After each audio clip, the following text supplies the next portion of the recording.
Lo que vamos a ver hoy en esta historia de la pintura es básicamente hacer un recorrido por algunos conceptos claves de esto, ¿no? De esta expresión artística.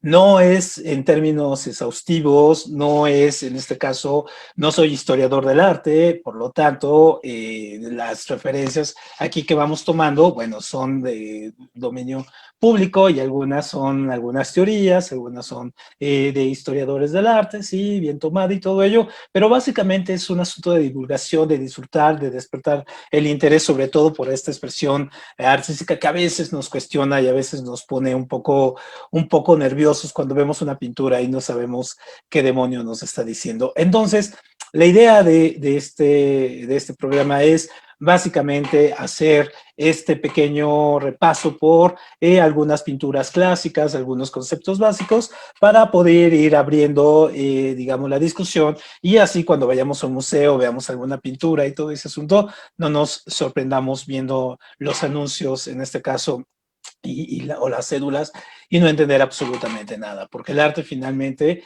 es, ahorita lo vamos a ver, es una expresión que nos debe de mover básicamente de todo, si no, básicamente no funciona. Entonces, básicamente vamos a ver lo que es el tema, la composición, los armados, veremos algún análisis de pinturas clásicas, veremos algún asunto como esto ahorita vamos a hacer solamente un breve análisis, por ejemplo, del punto áureo, de los colores, de los símbolos con pinturas clásicas, en fin. Entonces, básicamente se va a hacer nuestro recorrido por hoy por la pintura, una historia para colorear. Entonces, vamos a empezar definiendo algunos conceptos. Por ejemplo, tenemos que definir un concepto básico, ¿qué es el arte? El arte, como propiamente es un concepto tan amplio, es difícil llegar a una conclusión somera acerca de lo que es y una definición exclusiva y única. No la hay. Sería absurdo tenerla con respecto a algo que es tan enorme y que va más allá incluso de una concepción meramente intelectual. Entonces, el arte, sí podemos decir una línea básica que es esta actividad humana, ¿no? Que tiene como fin la creación de obras culturales. Digamos que esa sería una definición guía y a partir de ahí vendrían todas las interpretaciones, absolutamente todo lo que genera esta creación cultural del hombre desde sus inicios hasta la actualidad, pasando por una diversidad de expresiones como la pintura, la escultura, la música, la literatura, en fin. Entonces, definir al arte solamente como un concepto único es una tarea titánica, un tanto absurda, porque como decimos, pues tiene varios bemoles y tendríamos obviamente que pasar por diferentes escuelas, corrientes, autores, formas de pensamiento, momentos históricos para poder definir. Pero entendemos entonces el arte como una sola guía, como esta actividad humana que tiene como fin la creación de las obras culturales. Es nuestro punto de partida, esta guía. Y también cuando nosotros tenemos que ver en una expresión artística como la pintura, también tendríamos que entender, por ejemplo, qué es la estética, ¿no? Porque todo momento histórico también, toda conceptualización parte de esta situación de cómo vemos el mundo en diferentes momentos. Entonces, las corrientes históricas van muy ligadas de las expresiones artísticas, entonces cada una va expresando lo que le toca vivir, sentir, expresar, las ideologías, las revoluciones, las revueltas, los pensamientos políticos, filosóficos, en fin. Entonces, cuando hablamos de estética, la estética es esta rama de la filosofía que estudia la esencia y la percepción de la belleza. Y la belleza, en este caso, es muy diferente a la percepción que se tiene, por ejemplo, en el mundo occidental, que la que se tiene en el mundo oriental, la que se tiene en África, la que se tiene en América, la que se tiene en la Edad Media, que la que se tiene, en este caso, en la Edad Moderna, la que tienen hombres y las que tienen mujeres. Es decir, la cuestión de la percepción va a cambiar y va a ser tan rica y tan diversa, y entonces por eso necesitamos tener esta disciplina que nos ayude a darle cabida, ¿no? Que nos ayude en este caso a entender estos patrones, cómo han cambiado, cómo se han movido, qué han hecho, por qué unos son muy importantes, por qué otros son irrelevantes, por qué algunos se adelantaron a su tiempo, por qué algunos nunca trascendieron, en fin. Entonces, la estética es esta rama de la filosofía que nos va a ayudar a entender y a enmarcar, en este caso, los momentos claves, en este caso de la expresión pictórica, y nos va a auxiliar pues, para podernos enmarcar y no viajarnos ahí y hacer interpretaciones que no vienen al caso. Y también otra cosa es que tenemos que entender qué es la pintura, ¿no? Cuando hablamos en este caso de la pintura, tendríamos que entender también básicamente qué es. No nada más es esta cuestión de la representación gráfica, utilizando cualquier pigmento, cualquier forma que podamos poner en un lienzo, en una piedra, en donde sea, en cualquier superficie donde nosotros podamos hacer representaciones. No, la pintura va más allá de eso también. La pintura también es un arte que puede expresar una ideología, un transcurso del tiempo, una expresión, un sentimiento o un momento histórico, en fin. Entonces la pintura como tal, pues obviamente se ha enriquecido y es una de las más amplias que tenemos, de las más amplias expresiones artísticas, porque pues la facilidad con la que nosotros podemos, por ejemplo, ir a los museos, verla ahora en las imágenes, por ejemplo, en internet y todo, pues obviamente la tenemos muy a la mano y podemos deleitarnos, pero el deleite de la pintura va a tener que venir acompañado de la comprensión de la obra. Y entonces, por ejemplo, un estudio sobre la estética como Humberto Eco, cuando escribe obra abierta, nos comentaba, por ejemplo, de la concepción que tiene el pintor, la concepción que tiene el pintor cuando hace su obra y que la construye. Él tiene una percepción, quiere difundir un tema, una idea y todo ese asunto, pero cuando sale de sus manos, cuando ya deja de estar él en posesión de esa obra, la obra se vuelve abierta. Y entonces la obra, en este caso, es abierta porque puede ser interpretada hasta el infinito, puede generar unas emociones totalmente diferentes a las que deseaba el autor, puede generar interpretaciones también muy ricas, muy contrarias también a las originales. Esa es la riqueza de la obra abierta, que va creciendo, que se va alimentando. Ya no es propiamente la obra del autor, estamos viendo la obra.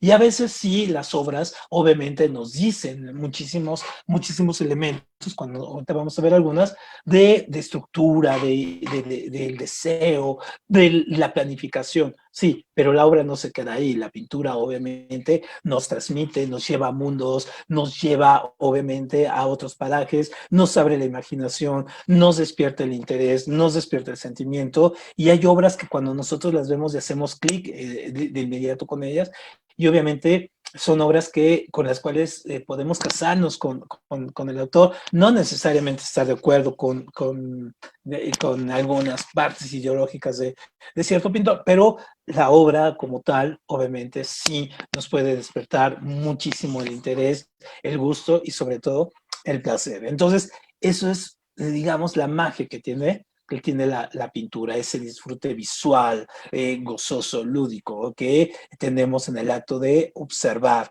una imagen y comunicarnos con ella, poder hacer este clic entre la imagen, lo que hay, no ver nosotros el movimiento si no lo hay, que me expresa, que me dice y sobre todo que me hace sentir. Entonces, ese es el poder de la pintura. Y una cosa que siempre reiteramos, por ejemplo, en estos espacios, es la importancia, por ejemplo, que tiene la mujer en la creación del arte. Entonces, nosotros cuando vimos historia de las mujeres, habíamos hecho hincapié en este punto, en el punto de que la mujer como creadora, la mujer como creadora del lenguaje, en este caso, de las costumbres, de algunas rutinas, pero sobre todo también del arte, ¿no? En la parte de la pintura, nosotros veíamos que las pinturas rupestres, hoy tenemos algunas teorías planteadas, ¿sí? Venían a representar como esta parte anímica, donde se pintaba el bisonte, el mamón y todo, como una parte de tener el ánima del animal para que la cacería fuera muchísimo mejor. Entonces, las mujeres que se quedaban, que había mujeres que acompañaban también a los hombres, claro, ¿no? Y hombres que también se quedaban en la caverna también, pero mayoritariamente eran mujeres las que se quedaban aquí y entonces hacían estas representaciones. A ellos les tocaba hacer esta mezcla de pigmentos, aceites orgánicos, plantas, sangre, minerales, en fin, para poder hacer los pigmentos y pintarlos y representarlos. Entonces, por ejemplo, en esta representación podemos imaginarnos, ¿no?, a esta mujer quedándose en la crianza y también pintando, haciendo estas pinturas de estos bisontes.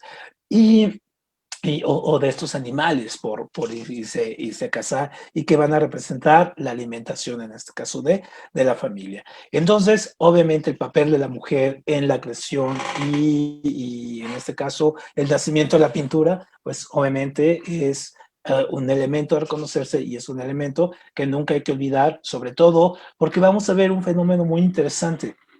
Y si nos da tiempo, si no lo vemos en la otra sesión, vamos a ver cómo la mujer a través de la historia del arte tiende a desaparecer, ¿no? Tiende a desaparecer y va a ser hasta el siglo XX cuando la mujer como creadora de pintura, de arte, de música, en fin, empiece a resurgir en este caso en la palestra, pero durante siglos va a desaparecer, va a ser cosas anónimas que no van a ser reconocidas y que van a estar ahí, en este caso, guardadas, ocultas y todo ese asunto.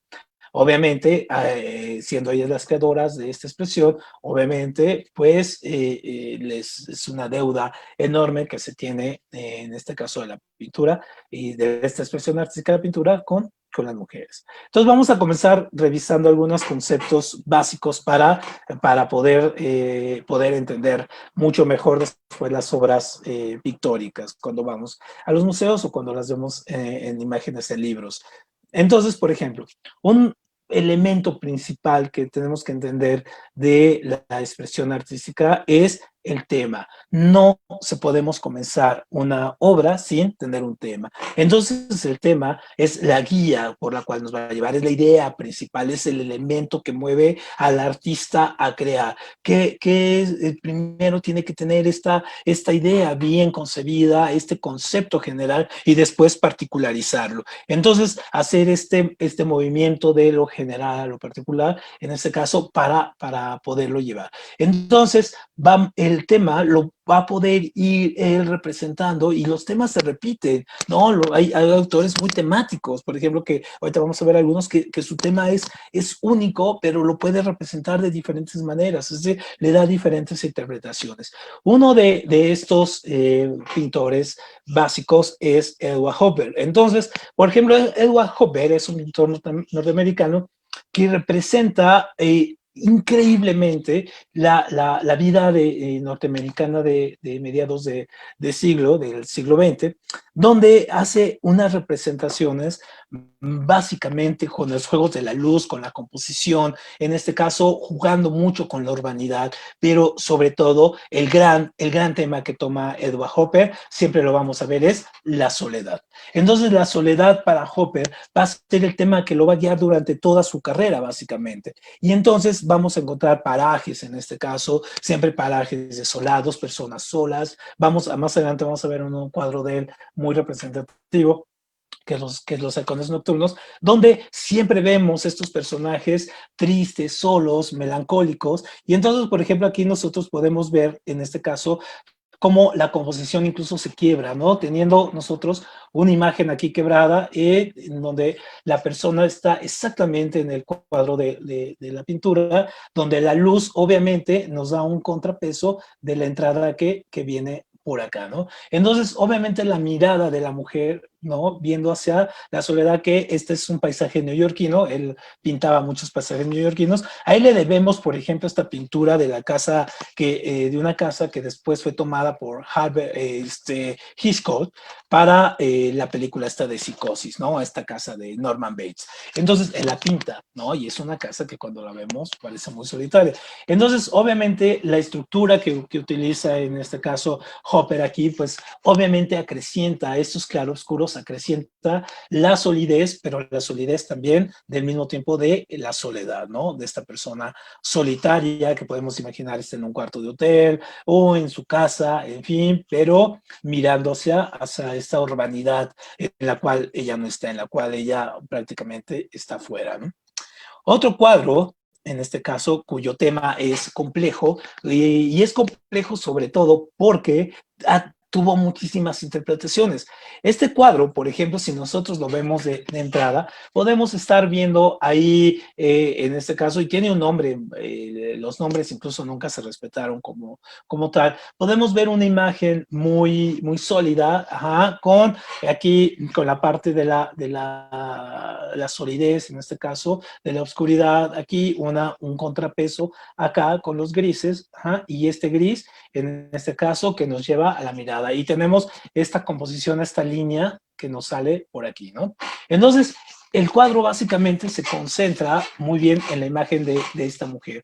Entonces, nosotros cuando pensamos en esta mujer, podemos pensar que el autor básicamente lo que está haciendo es hacer una representación de la madre, los sentimientos de la madre, de la soledad de la madre, o de una mujer, una anciana en sí, ¿no? En este caso, lo que pasa con este cuadro de Whistler es que el nombre ni siquiera tiene un nombre que lleve una referencia hacia la madre, simplemente el cuadro se llama Composición en gris y negro.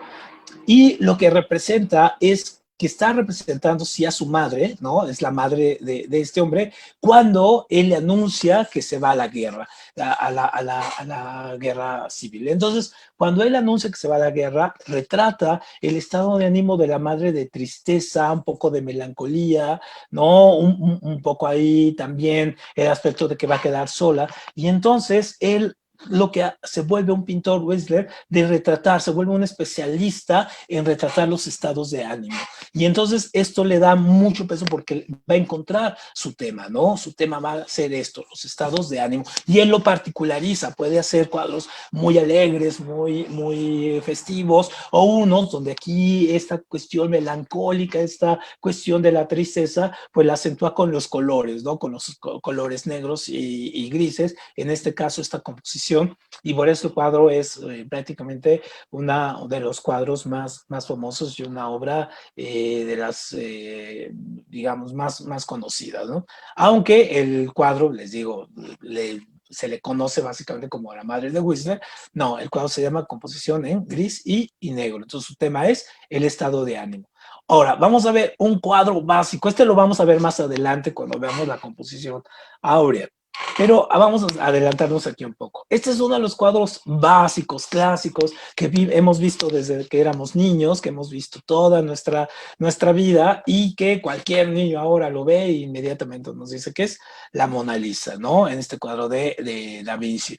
Y también el cuadro tiene una gran cantidad de interpretaciones que van desde lo místico hasta lo conspiranoico, donde dicen, no, es que es Da Vinci, que se pintó él mismo, cuadros, por ejemplo, interpretaciones como ahora que salió la parte esta de el código Da Vinci, donde nos ponía básicamente ahí como el cuadro, como una de las bases para esta conspiración del fin del mundo. En fin, entonces este cuadro, pues sí, tiene muchísimas representaciones, tiene muchísimos puntos, pero algo sucede con él.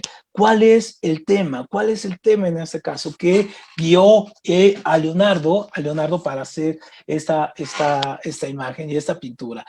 un poco adelantando que la vamos a volver a ver esta pintura más adelante, pues encontraremos algunas cosas interesantes. Por ejemplo, podemos ver la composición, en este caso la composición triangular, aquí la composición de las manos, los 3 puntos de luz, el paisaje ficticio, el paisaje real, en fin, todo ello lo vemos. Pero realmente aquí lo que nos interesa es ver cuál es el punto del tema. Y el tema lo vamos a encontrar aquí, ¿no? Nosotros si nos acercamos, nos vemos en la sonrisa. Y entonces, obviamente, la sonrisa de la Mona Lisa siempre ha sido la parte que más nosotros interpretamos, qué es lo que buscamos, qué es lo que deseamos con esa sonrisa. Y entonces, obviamente, Leonardo pues no dejó nada escrito sobre ello, no nos dejó absolutamente nada, pero eso es básicamente el gran asunto del tema. Entonces, para nosotros, la Mona Lisa de Leonardo lo que representa y el tema que nos sugiere es el enigma femenino. Es decir, no sabemos por qué sonríe la Mona Lisa, no sabemos si está contenta, si es ironía, si es tristeza, si es una mueca. Alguien incluso dijo que era porque no, básicamente no tenía dientes, ¿no? Entonces se le hacía el rostro, en fin. Entonces, obviamente, el tema, pues sí, va a ser ahí el enigma femenino. No saber nunca exactamente qué hay, qué tiene esta mujer, qué son las mujeres en sí, ¿no? ¿Qué esconden atrás de sí? ¿Qué hay más allá? Entonces, este tema se volvió universal y prácticamente, pues, es una bandera, ¿no? En este caso, para también la reivindicación de la parte de los movimientos feministas, esta cuestión de el enigma femenino. Ahora, otro también que de el joven, de este pintor, el pintor de Enrique VIII, el que tuvo 6 esposas, y pintor lo que hacía era que él iba a pintar antes de que Enrique VIII se casara con estas princesas, él las iba a retratar. Y entonces, como Enrique VIII pues, era un rey bastante cotizado en su época, pues obviamente tenía bastantes pretendientes, no necesariamente por ellas, sino por los demás reinados que querían hacer pactos políticos a través de los matrimonios, pero obviamente Enrique VIII tenía que escoger, ¿no? Quería escoger, saber cómo era, tener una idea básicamente de cómo era la mujer con la que deseaban casarlo. Entonces mandaba a Holbein el joven a hacer los retratos de las mujeres con las cuales él pretendía casarse. Entonces aquí tenemos dos mujeres. En este caso tenemos a Anne de Clay, ¿no? Y a Ana de Dinamarca. Y entonces, ¿ustedes cuál pensarían que elegiría un rey poderoso, egocéntrico, machín, fuerte, absolutista, que no le pusieran ninguna traba, que su voz fuera la única? ¿A cuál escogería? Escogería, en este caso, a la mujer de Dinamarca o a Anne de Clay.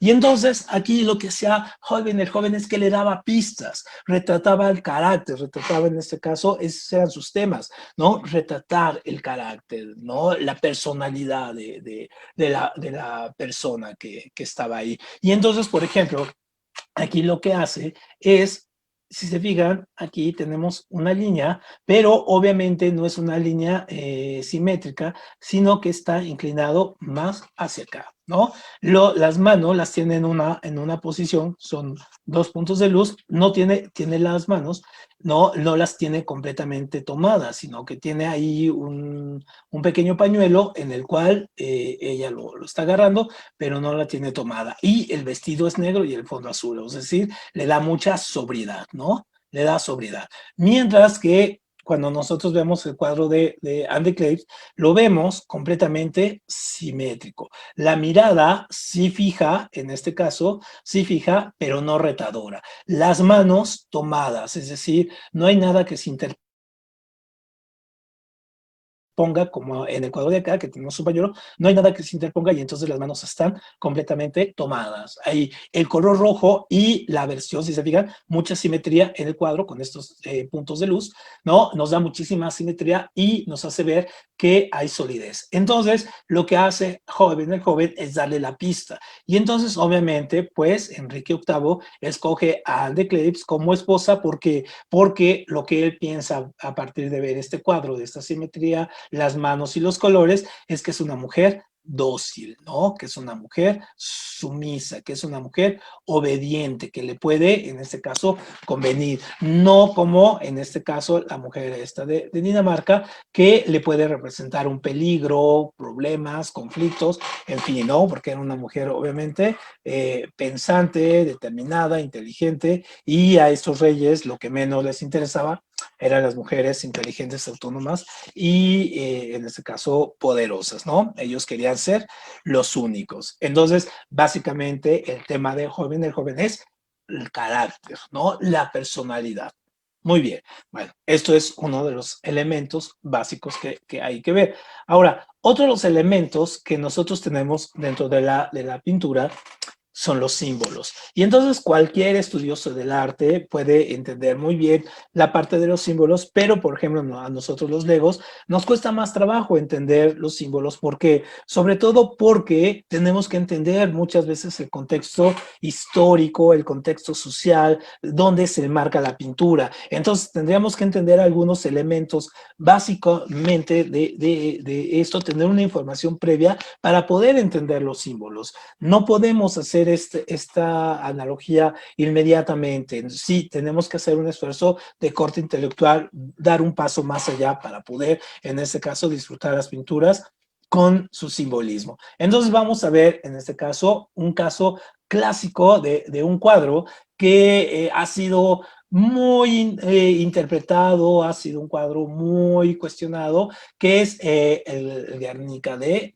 Picasso. Entonces, este cuadro se pinta cuando está la Guerra Civil Española, cuando está Franco eliminando a sus enemigos los republicanos y donde es auxiliado por los alemanes, ya los nazis incluidos, y bombardean la ciudad de Guernica. La Fuerza Aérea Alemana bombardea esta ciudad y genera una primera destrucción, digamos, que fue un primer ensayo de lo que sería la Segunda Guerra Mundial con las Fuerzas Armadas hitlerianas.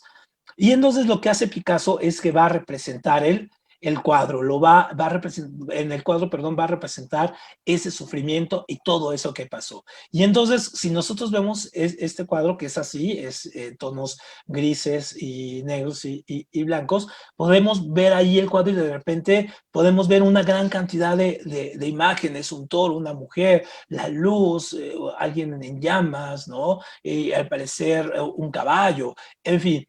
Pero todo esto está enmarcado en los simbolismos que manejaba en este caso Picasso. Y este es un mural grande, ¿no? Este es un mural que sobrevivió a la Segunda Guerra Mundial, que después fue llevado a Nueva York y donde está. Y no sé si después lo han regresado a España en algunas funciones, pero básicamente fue resguardado en Estados Unidos. Entonces vamos a hacer algunos pequeños recortes del cuadro para ver los simbolismos que guarda. Entonces, por ejemplo, nosotros cuando vemos esta imagen del toro, ¿no? El toro en esta mujer.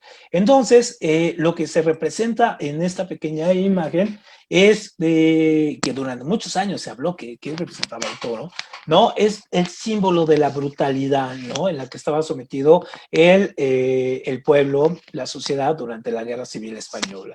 Y entonces representa esta brutalidad del franquismo que había tomado la ciudad de los pueblos y ha impuesto su ideología sobre los republicanos. La imagen de la mujer con el niño muerto, pues obviamente es la representación, el simbolismo de los horrores del conflicto, en este caso de la sociedad española. Y es un poco la representación que quiere hacer Picasso de la piedad, en este caso de Miguel Ángel. Es un poco la cuestión ahí, la analogía, la madre llorando por el hijo que acaba de morir a causa de la guerra. Entonces, es un poco la analogía ahí. Esta cuestión del caballo también fue muy cuestionada, ha sido muy alimentada por la especulación. El caballo desbocado y así desfallecida representa básicamente la España franquista, es decir, Picasso veía al gobierno de Franco como un caballo que no tenía sentido, que iba corriendo, que iba desbocado, pero que al final del día iba a desfallecer. Picasso se tardó muchos años en ver después la muerte de Franco y la caída de este sistema, pero pues obviamente tardó muchísimo, ¿no? Esta luz, esta bombilla que nosotros vemos en la parte superior del cuadro, algunos piensan, hay una corriente de historiadores del arte que piensan que esta bombilla representa el avance científico en el cual se estaba dando entre la Primera y la Segunda Guerra Mundial, y que promovían mucho la cuestión bélica, pero también el antibelicismo, ¿no? Entonces, puede uno pensar que representa este avance científico, el progreso social, en este caso, otra corriente histórica piensa que esta luz representa básicamente la destrucción masiva, ¿no? Que es como la bomba, la destrucción, un poco adelantándose a lo que sería Hiroshima y Nagasaki.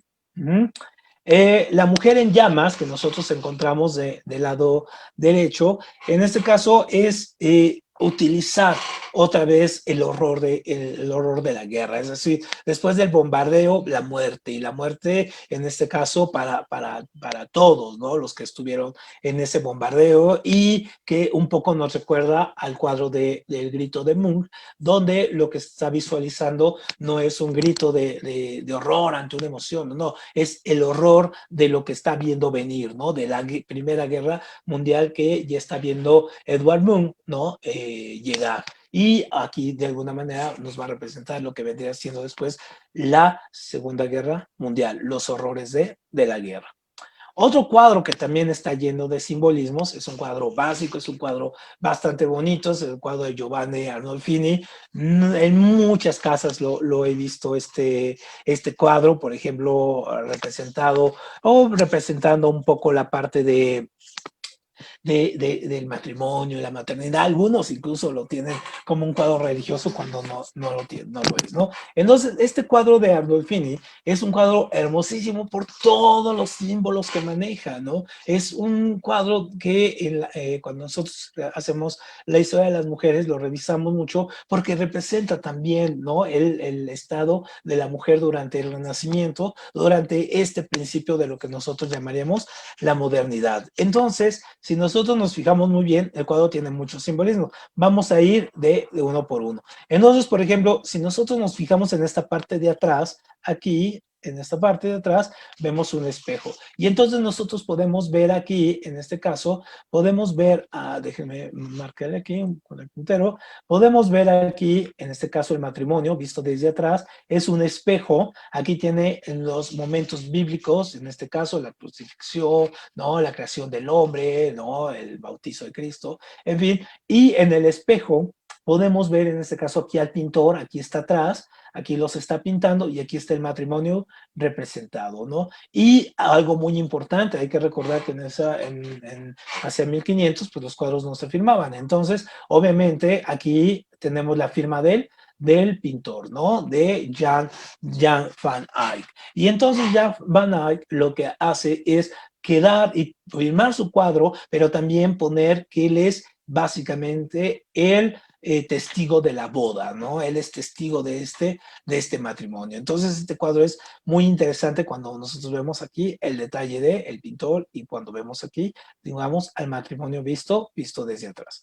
Otro elemento que tiene, por ejemplo, es el elemento del perrito que está en la parte inferior, y entonces nosotros podemos ver aquí al perrito. Lo que representa el perrito básicamente es la fidelidad del matrimonio, es decir, de esto de juntos hasta la muerte y la fidelidad, que no la lealtad, que son cosas diferentes. Entonces, la fidelidad que debe de existir en el matrimonio representado en quién más, en el animal más fiel que nosotros tenemos, que son los perros. Y luego tenemos aquí en la parte de arriba tenemos también una vela, tenemos una vela encendida. Y obviamente hay que entender el contexto de cristiano, donde las velas representan el ojo de Dios, ¿no? El ojo de Dios que está observando, ¿no? Que nos está mirando. En este caso, aquí el pintor tiene cuidado de poner una vela, en este caso, para no poner y no perderle el interés, y obviamente nosotros podamos ver aquí al único Dios, que en este caso para él era el Cristo, ¿no? Y tenemos otros símbolos. Aquí la imagen no se ve tan bien, pero porque está más lejana y es muy pequeña, pues podemos ver a Santa Margarita, ¿no? Que en este caso era la patrona de los partos. Y obviamente, ahorita vamos a ver con la mujer está embarazada, entonces es la patrona. Podemos ver la fruta que está junto a la ventana. La fruta representa lo que es el jardín del Edén, es decir, la parte de no morder el pecado y todo lo que implica la cuestión de Adán y Eva, ¿no? Del respeto de la mujer al hombre, que él es el que lleva la batuta, en fin. Entonces no hay que morder la manzana, pues obviamente, para que no haya este problema con que los sean expulsados del paraíso y todo este asunto. Y luego tenemos los zapatos. Acá los zapatos lo que nos representa básicamente es que la casa es el lugar santo. Es decir, los zapatos, en muchos hogares se hace esto, ¿no? Ahora más con la pandemia, ¿quién no ha entrado a algún lugar y se tiene que quitar los zapatos, ponerlos en estos tapetitos, ¿no? Con cloro para poderse quitar. Entonces, por ejemplo, en Japón es una tradición básica, ¿no? Los zapatos, básicamente lo que es representación, el cuidado, el respeto que se tiene en la casa, de no traer la contaminación, no traer la suciedad, no traer los problemas de afuera, foráneos, traerlos a la casa. Entonces, obviamente, los zapatos con esta cuestión de el lugar santo. Entonces, este cuadro es muy representativo, sobre todo para la gente que haya estado casada, ¿no? O que esté casada. Y aquí podemos ver, por ejemplo, esta parte, este elemento que está aquí es una especie de mechudo, perdón, que representa, por ejemplo, esta cuestión de la limpieza de la casa, ¿no? La casa debe estar limpia, no debe de tener ninguna contaminación, siempre debe estar limpiando, ¿no? Y la mujer embarazada, y no es casual que sea en color verde, obviamente es la cuestión de la fertilidad. La mujer como elemento de fertilidad y también de prosperidad. Hay que entender que el matrimonio en esta época no era una cuestión de amor o una cuestión romántica. Los matrimonios eran contratos comerciales, en este caso que generaban herencias, que generaban ingresos y generaban en este caso pactos políticos. Entonces, que tuviera el color verde el vestido y que estuviera embarazada, pues obviamente nos da esta imagen de la fertilidad y la mujer en este caso como ese símbolo que lo va a llevar. Muy bien, entonces básicamente es la cuestión con los símbolos. Ahora vamos a pasar un poco a la composición, un poco los elementos de composición que utilizan los pintores para poder hacer que sus obras sean sólidas, sean fuertes, penetren, que nos den, en este caso, una visión más allá de simplemente una expresión, sino que tengan una solidez en la estructura. Entonces, cuando nosotros vemos aquí, aquí vemos, aquí, ¿no? Vamos a empezar con este cuadro. A ver, perdóname que ya me adelanté un poco. A ver, aquí. Sí. Muy bien, aquí con este cuadro. Aquí ya está.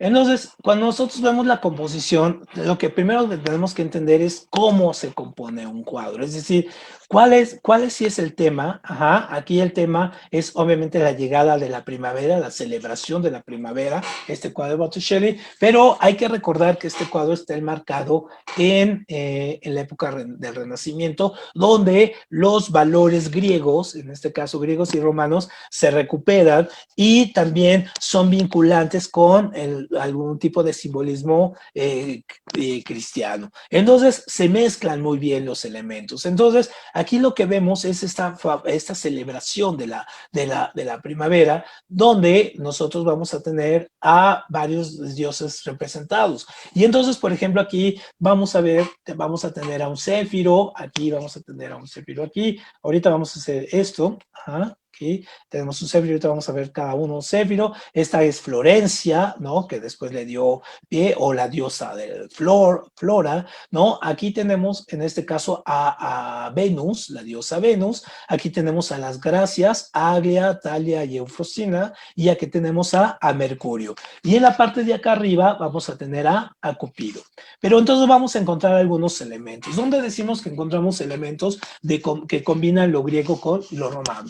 Entonces, acuérdense que ustedes los cuadros, antes los cuadros, en este caso medievales, cuando pintaban a un santo, usualmente lo que se pintaba el santo era el santo, ajá, así, y se le ponía una áurea en la parte de arriba. Bueno, ¿dónde está representada el áurea aquí?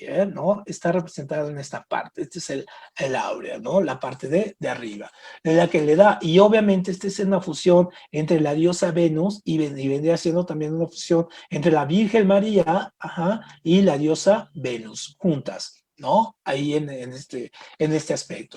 Pero el cuadro no se queda ahí. La composición de este cuadro está llena de movimiento. ¿Por qué? Porque el cuadro es dinámico. Entonces está representando una escena de mucho dinamismo. Entonces lo que el pintor hizo aquí fue tener una línea que nos ayudara a entender el cuadro. Entonces, por ejemplo, aquí la línea comienza con esta parte, ¿no? Donde vamos siguiendo aquí el lápiz, donde entra, baja por el céfiro, ¿no? Entra aquí al brazo de la mujer, toma aquí a Florencia, baja aquí a Florencia, sube, ajá, sube y obviamente va a subir aquí, va a bajar a la mano, baja aquí con la mano, ¿no? Entra por aquí, de las Gracias, de Agria, Talia y Eufrosina, sube, aquí, llega acá, baja por aquí, sube de nuevo, toma el brazo de Mercurio y sale.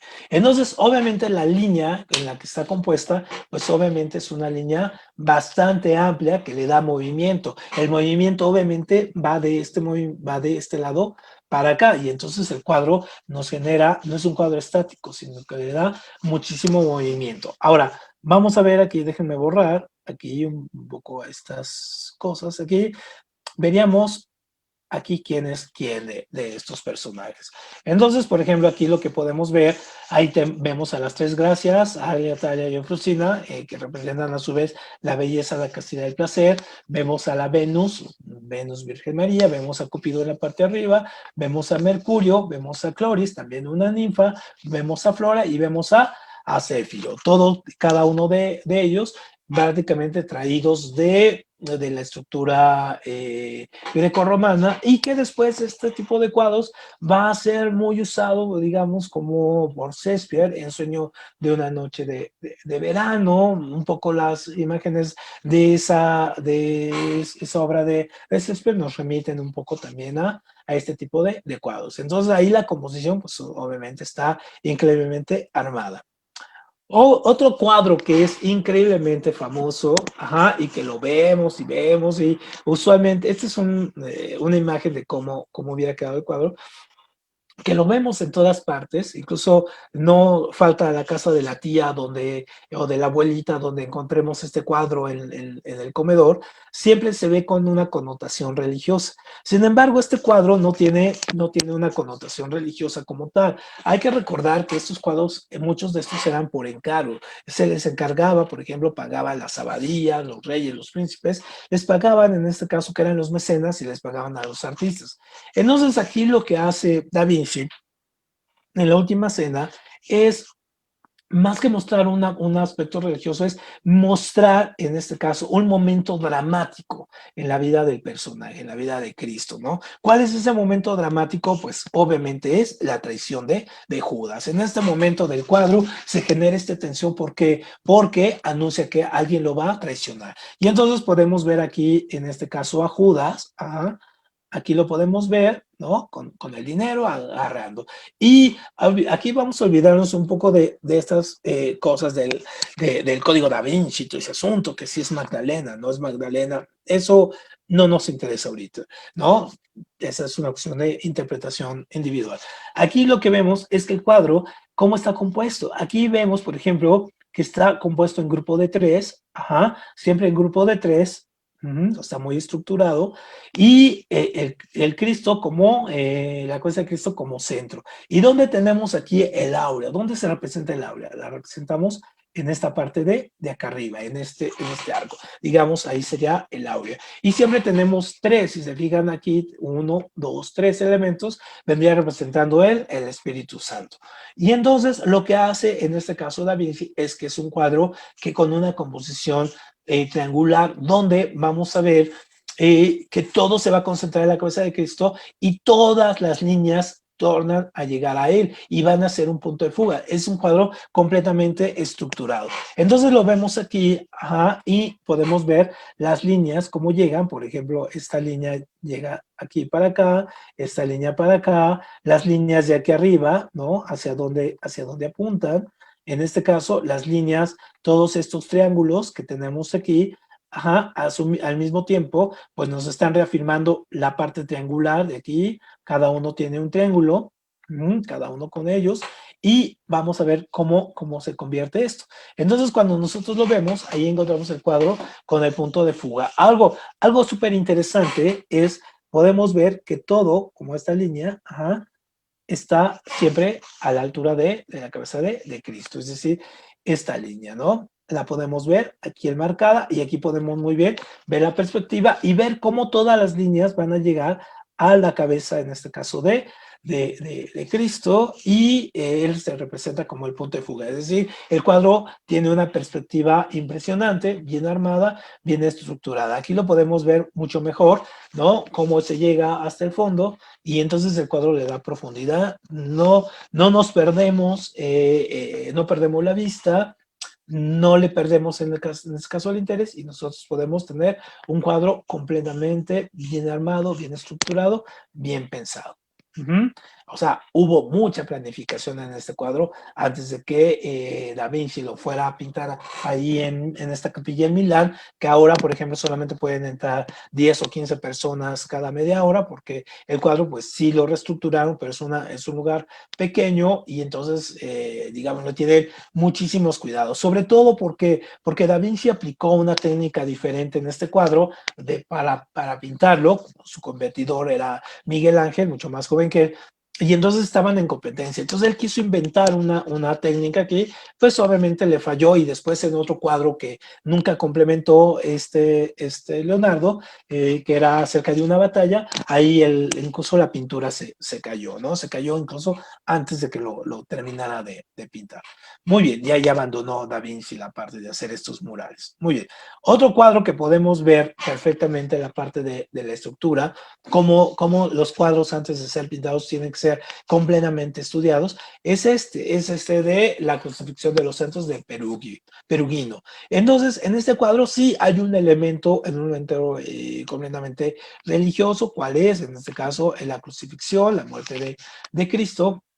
Y podemos ver aquí los elementos básicos. Los elementos básicos de composición este es un tríptico, entonces obviamente todo va a girar en torno al triángulo. Y entonces, ¿cuántos triángulos podríamos buscar aquí, no? Entonces, si nos damos cuenta, el primero que nosotros vemos, el evidente, pues es la cruz, ¿no? Pero también podemos hacer aquí, ¿no? Tomando a estos personajes, podemos tomar estos aquí. ¿Y qué es lo que hacemos aquí? Pues prácticamente es la estrella de David. Si nosotros tomamos como referencia la parte de hasta arriba, ajá, y tomando aquí en cuenta, hacemos la estrella de David.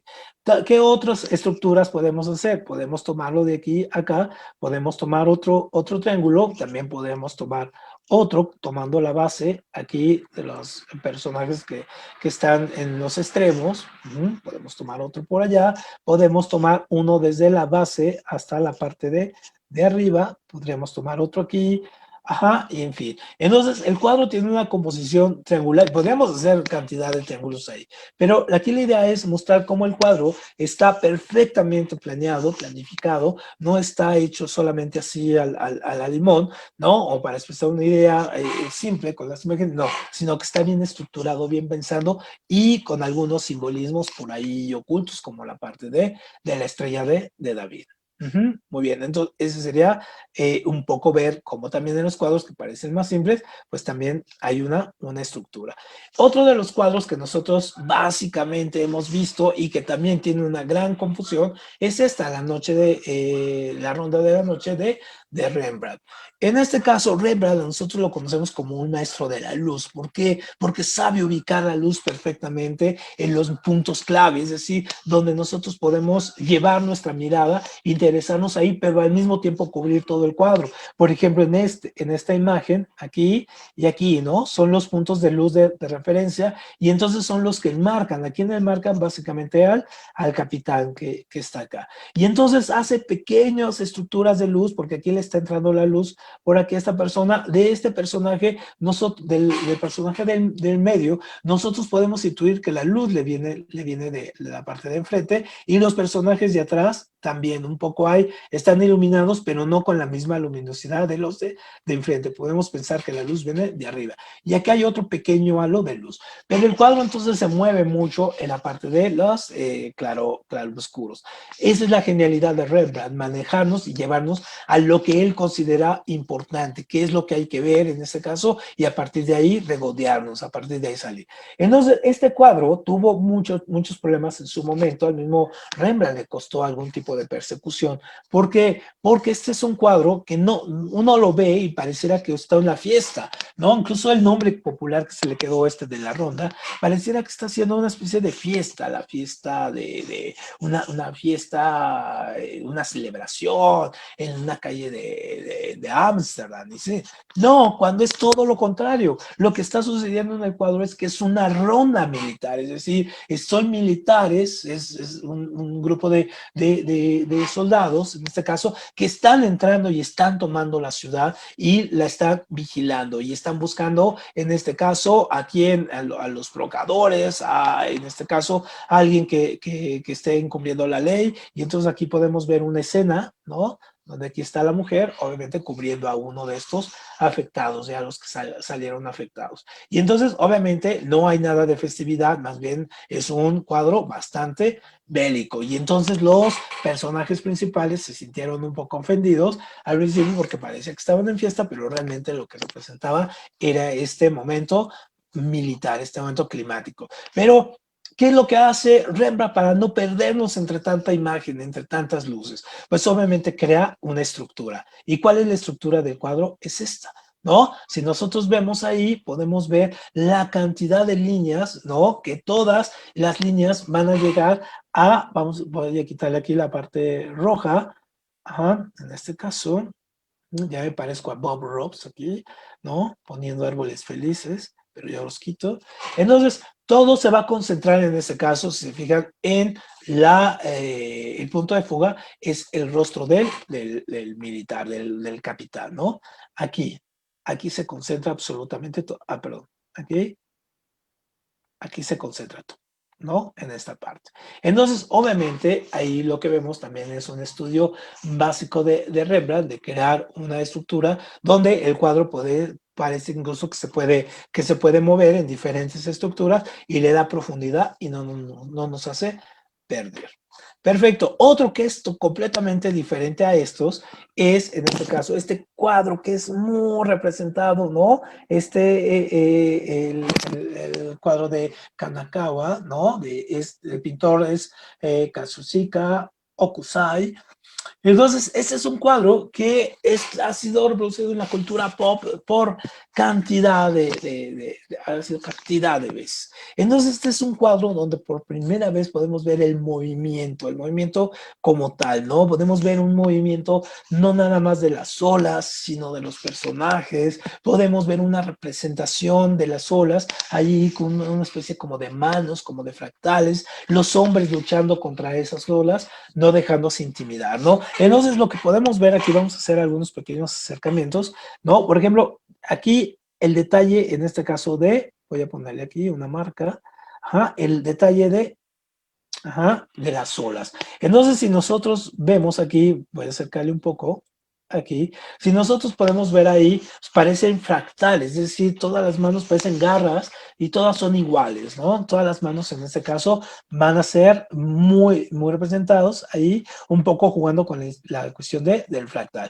También nosotros podemos ver en la parte de atrás, podemos ver el Monte Fuji, ¿no? Ahí en la partecita de atrás, podemos ver el monte Fuji, ¿no? En Japón. Aquí está, es como un punto que rompe, ¿no? Básicamente la estructura son triángulos también, un poco, también ahorita vamos a ver con la curva, pero el Monte Fuji nos sirve para no perdernos, para no irnos, y podemos ver aquí las lanchas, ¿no? En esta parte podemos ver las lanchas, aquí con los hombres, ¿no? Peleando entre las olas, ahí peleando entre ellas, entre estas olas, que si les insisto, parecen como especie de garritas, pero también al mismo tiempo son una especie de fractal. Entonces, este cuadro, ¿por qué es tan importante? Porque tampoco es un cuadro que se haya hecho así al azar. No, este es un cuadro muy bien pensado. Tan bien pensado que nosotros lo podemos ver en la proporción áurea, que la vamos a ver en este caso.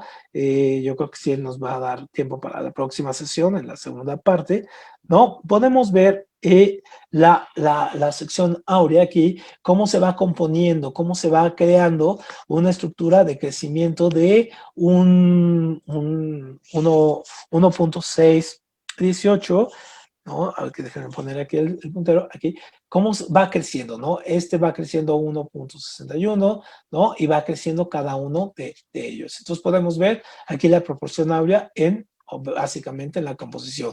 Pero también la composición la podemos encontrar aquí, ¿no? El Monte Fuji como representando este triángulo, el otro triángulo más grande aquí en esta ola, y los dos círculos donde se encuentran, se equidistan aquí, y podemos ver aquí el punto culminante, ¿no? De la ola cayendo. Este es el punto, digamos, fuerte, la caída. Y entonces, si también nos fijamos aquí, está dentro de otra curva. Entonces, la composición como tal, obviamente está entre círculos y triángulos. Entonces, eso genera que haya un gran dinamismo y que haya muchísimo movimiento.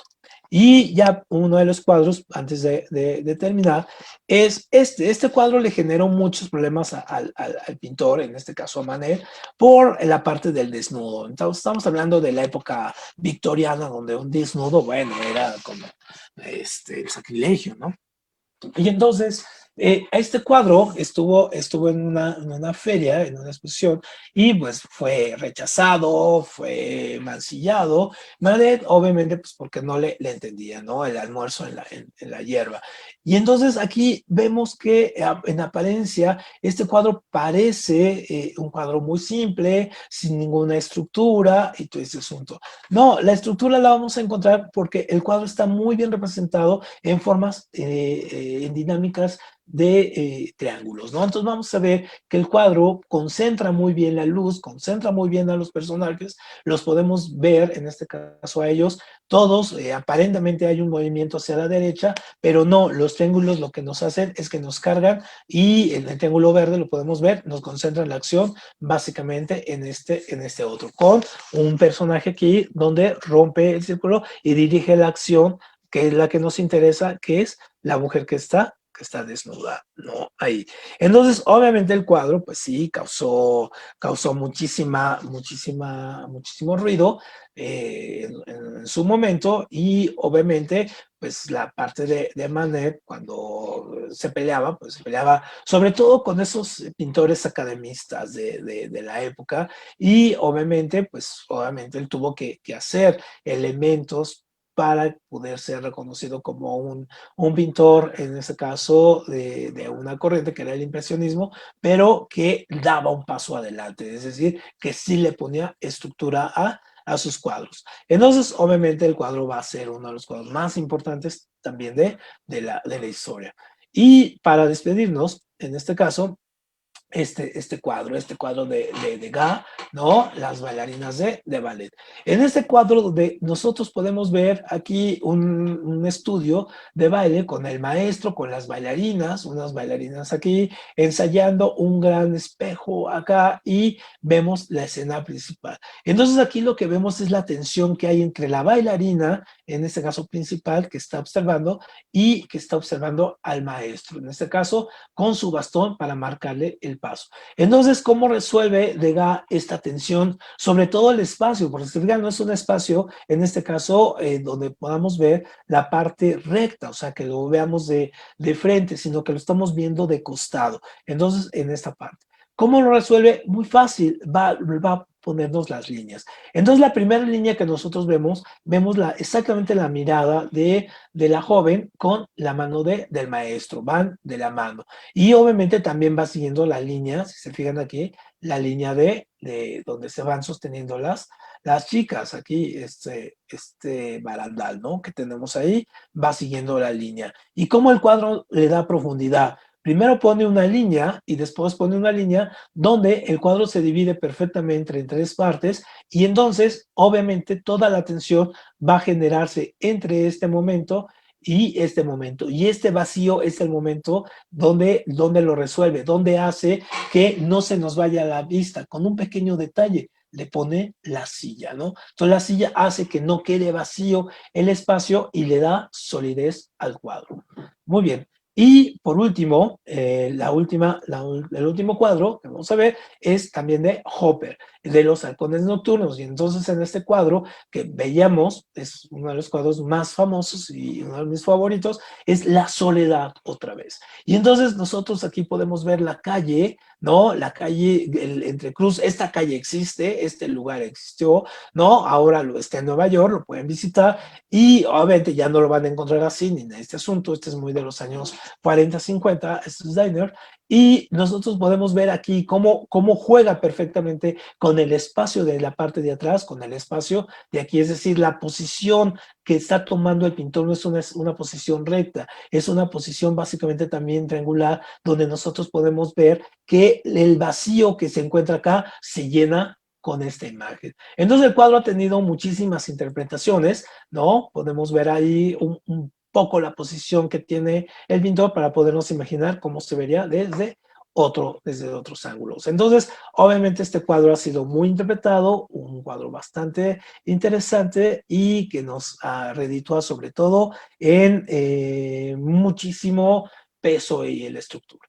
Muy bien, bueno, pues efectivamente no nos dio para ver todo lo que tenemos que ver, entonces, pues vamos a dejar para la próxima sesión, tenemos que ver mucho, para la próxima sesión nos quedaríamos para ver la parte de historia de la pintura, segunda parte, ¿no? Bueno, espero les haya gustado mucho y nos vemos por aquí la próxima semana en el programa Sin Nombre. Muchas gracias a Lazos Químicos por el espacio. Hasta luego. Muchísimas gracias, Arturo. Gracias a todas las personas que estuvieron acompañándonos a lo largo de esta maravillosa hora con la historia de la pintura parte uno. No se pierdan el siguiente miércoles, misma hora, historia de la pintura parte 2. Gracias, Arturo. Gracias a todos los asistentes. Gracias.